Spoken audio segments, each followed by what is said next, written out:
Hey everyone, I want to talk about something we all feel in our bones. Is we live on a planet where a handful of people can look at their phone and watch their wealth tick up by the millions in a day, while most families watch the calendar and wonder how the rent, the groceries, the prescriptions, the bills, the car payments, how they're all going to possibly fit within the same month. So today we'll look at why that arrangement isn't just unfortunate, it's absolutely wrong. And then I'll walk you through a practical, humane alternative, which is called PROUT, which is the Progressive Utilization Theory. This is articulated by Shrii Shrii Anandamurti.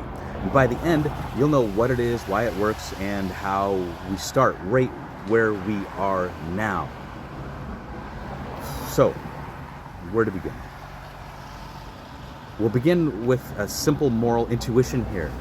So it's when a society allows the hoarding of these lifelines like food, shelter, healthcare, clean water, energy, land by this tiny minority, okay, this very tiny minority, while the majority struggle for basic security, that society has inverted its values.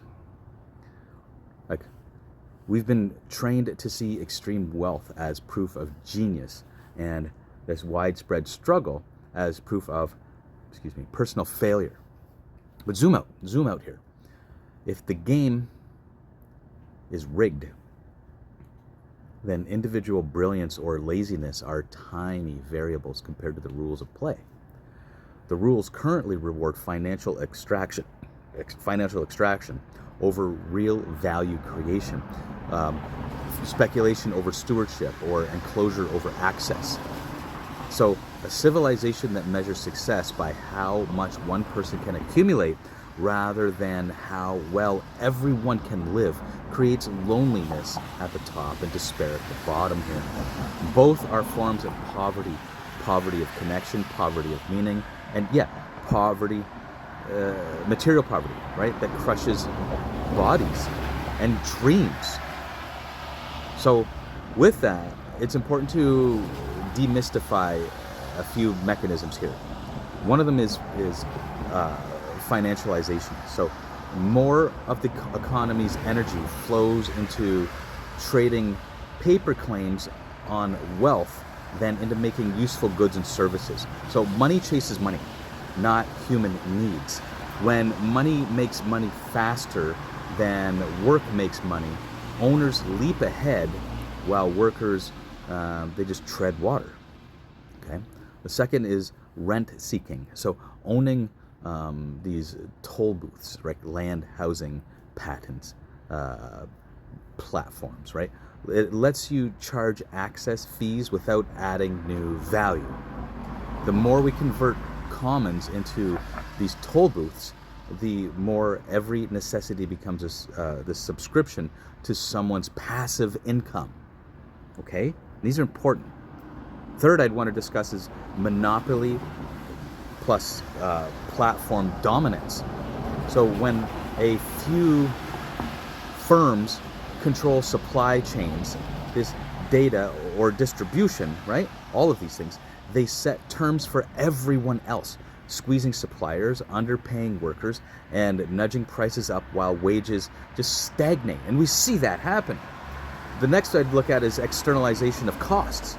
So if a company can dump the cost of pollution, illness, or community breakdown onto the public, okay, profits look prettier on a spreadsheet. But someone pays, right? In emergency rooms, in flooded basements, in all of these broken neighborhoods. Next, fifth, I'd look at this, the ideology of infinite hoarding, okay? We've normalized the fantasy that more for me always becomes more for you. But beyond a healthy surplus for innovation and resilience, exponential hoarding, it converts living wealth into dead numbers. It's like storing seeds in a vault during a famine and calling that success, right?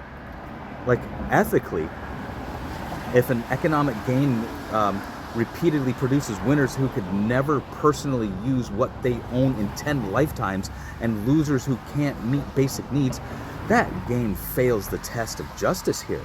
So a just society guarantees the essentials to every person because life itself, that's the credential.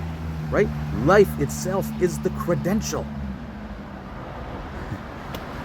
Like spiritually, when wealth becomes a wall, we forget that the same breath moves in all of us, in all beings, in all things. Accumulation without purpose, relationship, or service, it atrophies the heart, right? Like the sages of every tradition, they've all warned, what you cling to will rot your hands. Wealth should be like this flowing river, not a stagnant pond, right? It needs to circulate where it's needed, and it needs to nourish the whole, right? So what I found through studies with Shrii Shrii Anandamurti, this is my guru, with Ananda Marga, which means the path of bliss, this alternative, here we go, with PROUT. This is Progressive Utilization Theory. It's not a utopian fantasy. It's a pragmatic framework that asks, how do we use the planet's physical, mental, and spiritual resources in ways that are rational, just, and ever evolving? And it's important. Let's unpack it. So PROUT starts with a simple promise. Guarantee everyone's minimum necessities. Limit excessive accumulation and organize the economy so local communities own and steward the engines of their livelihood. Okay? It's a deeply moral, deeply practical, and specifically designed to evolve as conditions change. Okay? PROUT outlines 5 bedrock principles here. So I'll translate them in just everyday terms with this. It's the first. It's maximum utilization and rational distribution of resources. So it's use all resources, natural, industrial, agricultural, and intellectual, fully and wisely. Then distribute outputs rationally so human needs are met first, luxuries second. Rational means aligned with real necessity and capacity, not speculation and hype. 2, use varies by time, place, and person. So what is best use in a desert is different from a rainforest. What a community needs during a drought differs from a bumper harvest. PROUT insists on context-sensitive planning, dynamic, right? Not a one-size-fits-all. You can see why that's necessary. Third, we look at balance among physical, intellectual, and spiritual potentials. So an economy that feeds bodies but starves minds and hearts it's sick. Okay? PROUT nurtures education, art, science, ethics, and spiritual growth alongside material well-being. Fourth, look at progress through ever-refining utilization. So progress isn't more stuff, right? It's smarter, fairer utilization. So as technology and knowledge improve, we refine how we produce and share. It's always reducing waste, increasing dignity, and widening access. Okay? Fifth, the whole is greater than the hoard. Okay? If something benefits everyone greatly when it's shared, water systems, core energy grids, vital data commons, then it should be stewarded collectively rather than captured as private toll booths. Personal initiative thrives within the protected commons. So to operationalize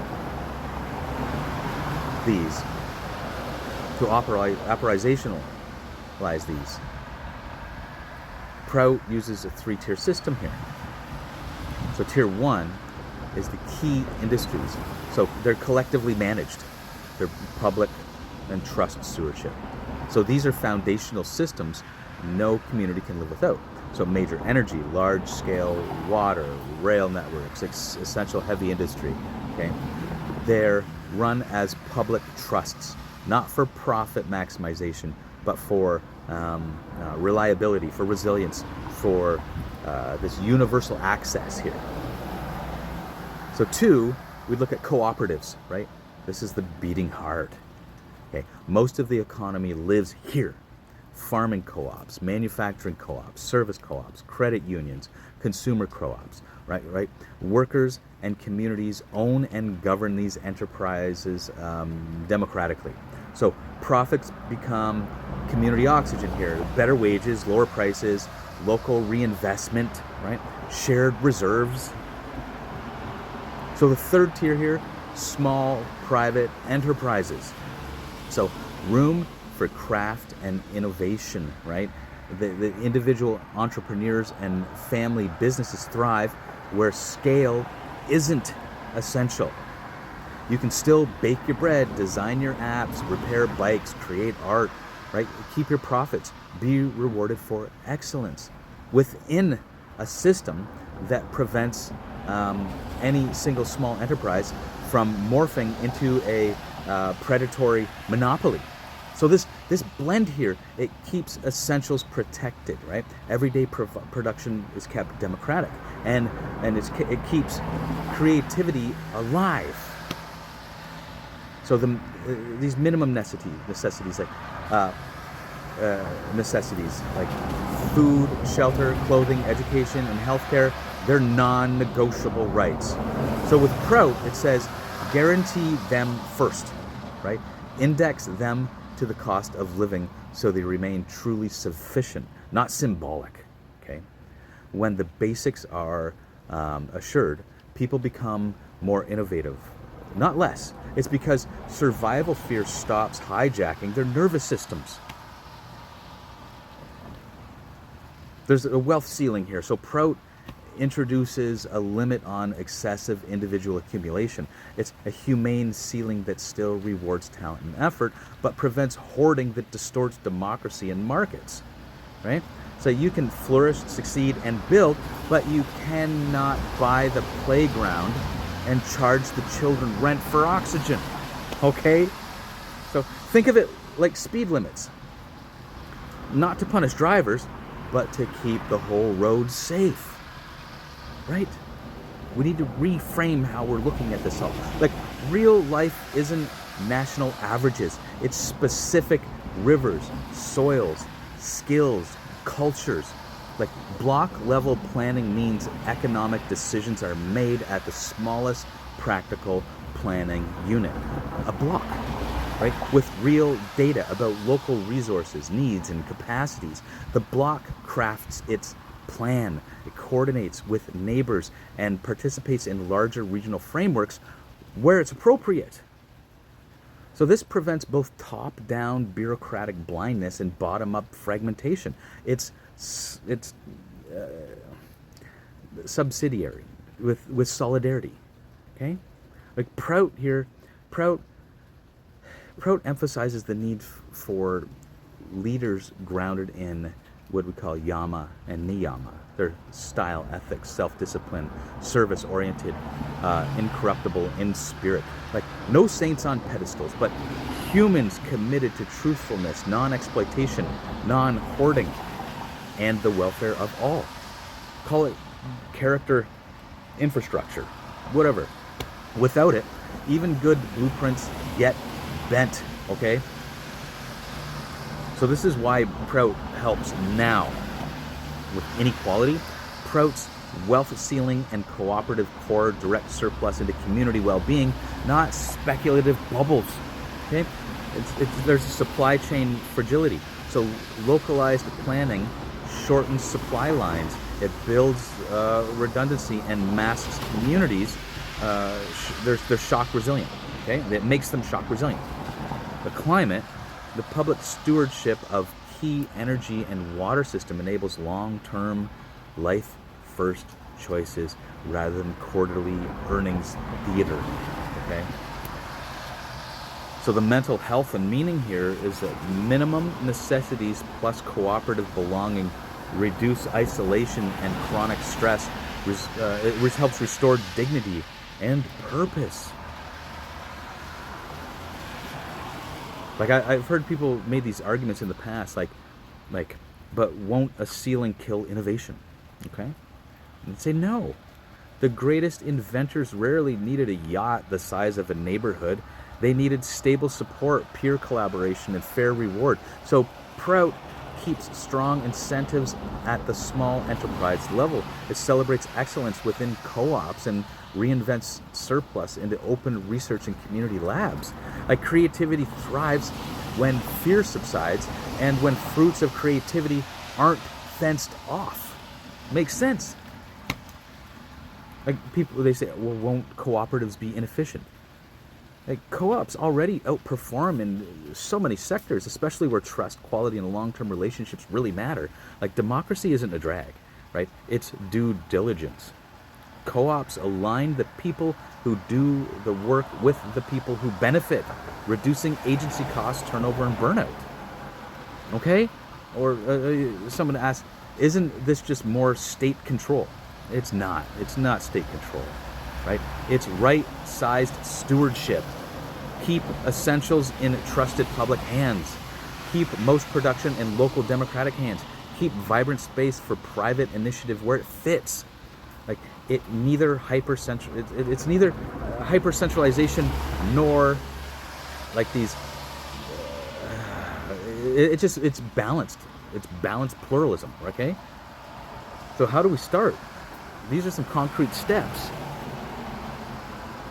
So first, gather 6 to 12 people, like neighbors, coworkers, students. Read a short intro into PROUT together. I can leave a link for some information with PROUT. This is Progressive Utilization Theory. Right, what I've been talking about here. Map your local block. What are the underused assets? Land, kitchen, workshop, skills, elders, knowledge. What are the chronic needs, like food deserts, childcare gaps, overpriced rents?